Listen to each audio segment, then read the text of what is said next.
எந்த ஒரு மனிதன் நம்பிக்கையோடு பார்க்கிறானோ அந்த மனிதர்களுக்கு ஆண்டவர் தன்னுடைய தூதர்களை வெளிப்படுத்துகிறார்.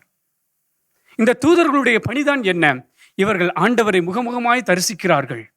இவர்கள் ஆண்டவரால் அனுப்பப்பட்டு மனிதர்கள் பாதுகாக்கப்படுகிறார்கள். தீமையிலிருந்தும் பாவத்திலிருந்தும் ஆண்டவருடைய திட்டத்தை கொண்டு வருகிறார்கள். சுகத்தையும் ஆசீரையும் அவர்கள் விண்ணுலகிலிருந்து மண்ணுலகிற்கு கொண்டு வருகிறார்கள். அன்பிற்குரியவர்களே, இவர்களில் முதன்மையானவர்களாய் அதிதூதராய் இருப்பவர் மிக்கேல் அதிதூதர். மிக்கேல் அதிதூதருக்கு அர்த்தம் என்னவென்று தெரியுமா? ஆண்டவருக்கு நிகர் யார்? நாம் வாழ்வில் எவ்வளவு பெரியவர்களாக இருந்தாலும் சரி, பதவி பட்டத்தோடு இருந்தாலும் சரி, நாம் ஆண்டவருக்கு நிகராய் இருக்க முடியாது. அப்படி என்றால் அவருடைய பெயரின் வழியாக என்ன சொல்ல வருகிறார் என்று தெரியுமா?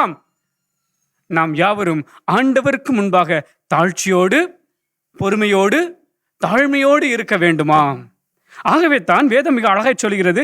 யாக்கோப்பு புத்தகம் 4வது அதிகாரம் 10வது வசனம், எந்த நிலையிலும் ஆண்டவருக்கு முன் உங்களை தாழ்த்துங்கள், அவர் உங்களை உயர்த்துவார்.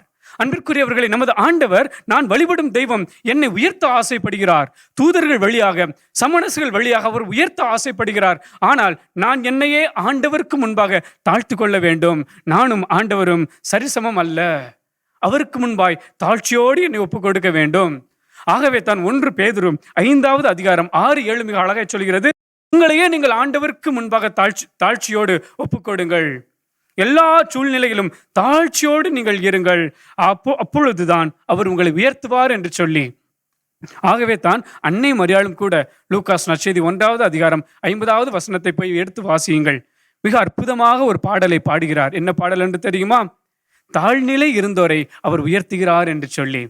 அன்பிற்குரியவர்களே, நீங்களும் நானும் ஆண்டவருக்கு முன்பாக தாழ்ச்சியோடு இருப்போமோ? இன்று மைக்கேல் தூதர் நம்மை பார்த்து சொல்லுவார், நீங்கள் தாழ்ச்சியோடு இருப்பீர்களோ ஆண்டவர் உங்களை உயர்த்துவார்.